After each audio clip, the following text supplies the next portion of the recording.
Modern Warfare 3, the campaign is out. I have beat it. Today we're going to go over 5 tips I learned during my time in the campaign to make it so that you have a little bit more of an enjoyable time than I did. One small note, there will be light spoilers in this video. We're not going to deliberately go out there and spoil anything, but we are going to be using footage from throughout the campaign, so you may see spoilers in the fact that, oh, you go to certain places or you see certain missions take place. With that said, let's dive on in. Number 1, when they say this is a direct sequel to Modern Warfare 2, they are not kidding about that. This game, I would even call it more than a direct sequel and more of just a DLC. It certainly ends up feeling like this. First off, the way that they continue the story is very suspicious. It's very much a continuation of what we've seen either at the end of Modern Warfare 2, or if you've stuck around for all the seasons and you've decided you've figured out what the crap they've been trying to do through 6 seasons of, I'm going to put in air quotes, storytelling through the seasons. This story parlays directly into that story, so much so that it doesn't feel like it would have been a complete narrative without playing Modern Warfare 2. Total runtime on this campaign for me was only about 4 hours, which is incredibly short for a campaign, and more so making it feel like it is a directly tied to the previous game. Well, the achievements, the trophies, if you go and look, they aren't separate. They are tied together. What Modern Warfare 3 is, and I think this is going to get a lot of people upset as we get further and further into it, is this isn't a brand new game.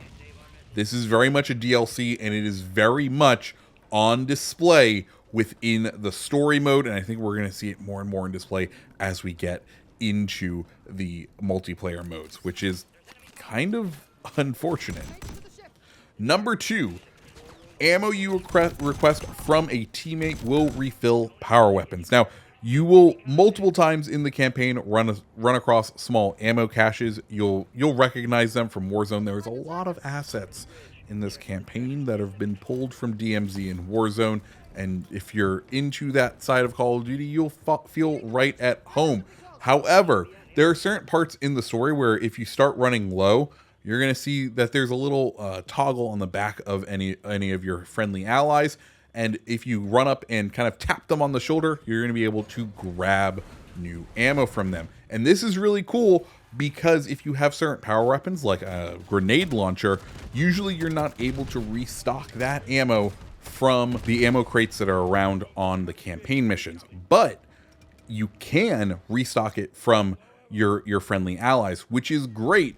Because it means if you're in certain last stand modes that, let's be clear, there is always a time in a Call of Duty campaign where you have to hold the line and wait for exfil. If you're in a situation like that and you've used all of the ammo from your very strong weapon, you're going to be able to replenish it relatively quickly and get that power weapon back in the fight and make that section of the campaign just a little bit easier. Number 3, nearly half of the missions are open combat missions.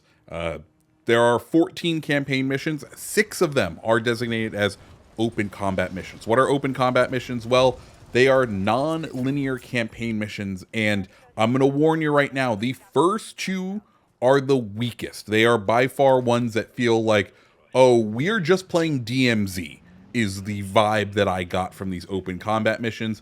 I will let you know, I was incredibly disappointed by the first 2, but the other 4 are a lot better. Give them a chance. Those are ones that I think actually do stand up to being Call of Duty missions. The first 2 are incredibly disappointing, to the point where they nearly soured me on the entire campaign in the early bit of it because they just felt like lazy cash-ins and kind of just filler missions.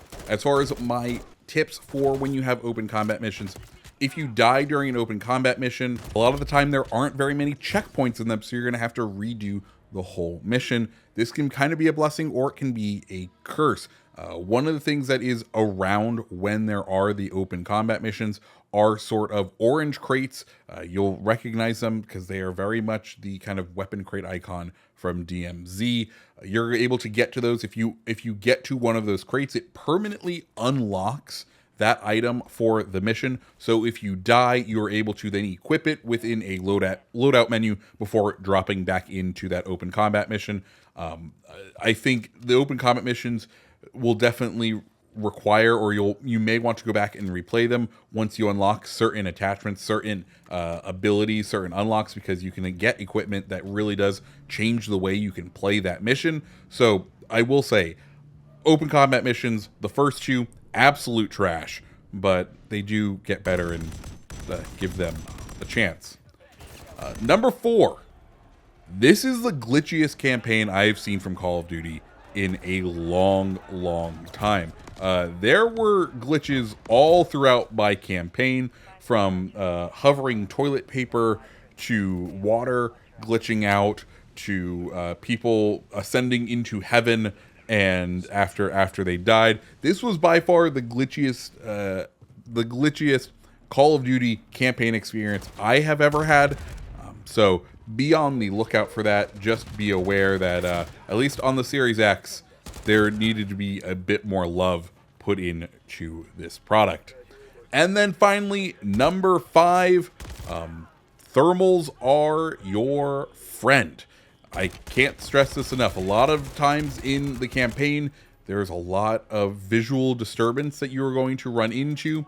If you have the opportunity to have the thermals, I absolutely 100% recommend picking up those guns, keeping one of those on you, because it will.